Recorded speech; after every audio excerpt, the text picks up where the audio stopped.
নেটোর প্রকাশ্য অবস্থানটা স্পষ্ট।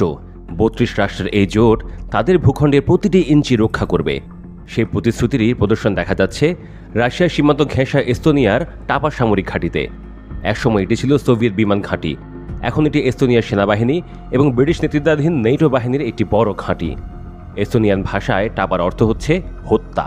এমনিতেই সম্প্রতি ইউরোপের একাধিক দেশে আকাশসীমায় যুদ্ধ বিমান ও ড্রোন প্রবেশ করানোর অভিযোগ উঠেছে রাশিয়ার বিরুদ্ধে। অভিযোগগুলো নাকচ করেছে মস্কো। বিশ্লেষকরা বলছেন, টাপা ঘাঁটির সেনারা পূর্ণ মাত্রার রুশ আগ্রাসন প্রতিহত করার জন্য প্রশিক্ষিত, কিন্তু রাশিয়া সম্ভবত ধাপে ধাপে এগোবে। ছোট ছোট অভিযান চালিয়ে নেটোর প্রতিক্রিয়া ও ঐক্য পরীক্ষা করবে।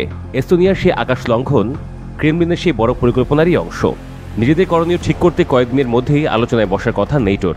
জোটের কোনো কোনো সদস্য মনে করেন, ভবিষ্যতে রুশ বিমান নেটোর আকাশসীমায় ঢুকলেই সেটিকে ভূপাতিত করা উচিত, কিন্তু অন্যরা, বিশেষ করে যুক্তরাষ্ট্র, মনে করে এটি বিপজ্জনক উত্তেজনা সৃষ্টি করবে। বিশ্লেষকদের মতে, রাশিয়া সম্ভবত ধীরে ধীরে উস্কানির মাত্রা বাড়াবে, যাতে নেটোর ভেতরে বিভেদটা পরীক্ষা করা যায়।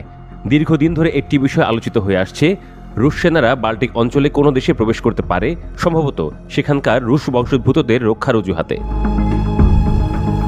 ক্রেমলিনের চূড়ান্ত লক্ষ্য হল এটা প্রমাণ করা যে নেটোর পারস্পরিক নিরাপত্তার অঙ্গীকার বা আর্টিকেল 5 কাজের কিছু না। রাশিয়া সফল হলে তারা নেটোর সম্মিলিত শক্তির মুখোমুখি না হয়েই একের পর এক ইউরোপের ছোট দেশগুলোকে নিজেদের নিয়ন্ত্রণে নেওয়ার চেষ্টা করবে। মস্কোর এই জোয়ার চালের কেন্দ্রে রয়েছে ওয়াশিংটনের সমর্থন নিয়ে সৃষ্টি হওয়া অনিশ্চয়তা।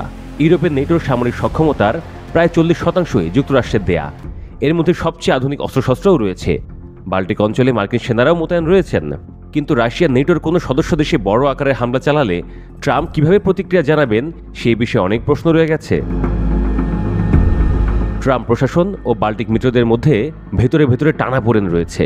ট্রাম্প প্রশাসনের কিছু অংশ মনে করে বাল্টিক নেতারা পুতিন বিরোধী অবস্থানের ক্ষেত্রে অতি আক্রমণাত্মক। অন্যদিকে বাল্টিক দেশগুলোও যুক্তরাষ্ট্রকে পুরোপুরি বিশ্বাস করে না। বাল্টিক সংকটে যুক্তরাষ্ট্র যদি নিরপেক্ষ থেকেও যায়, তবু ব্রিটেন, ফ্রান্স, জার্মানি ও কানাডার সেনারা সেখানে মোতায়েন রয়েছে। যুদ্ধের অঙ্গীকারও তারা করেছে।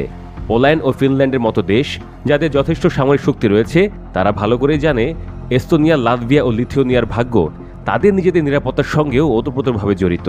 তাই এই দেশগুলোও সম্ভবত বাল্টিক দেশগুলোর পাশে দাঁড়াবে। নেটোর পূর্ব সীমান্তের প্রতিরক্ষা পরীক্ষায় নামা পুতিনের জন্য হবে ভয়ঙ্কর ঝুঁকিপূর্ণ এক জুয়া খেলা।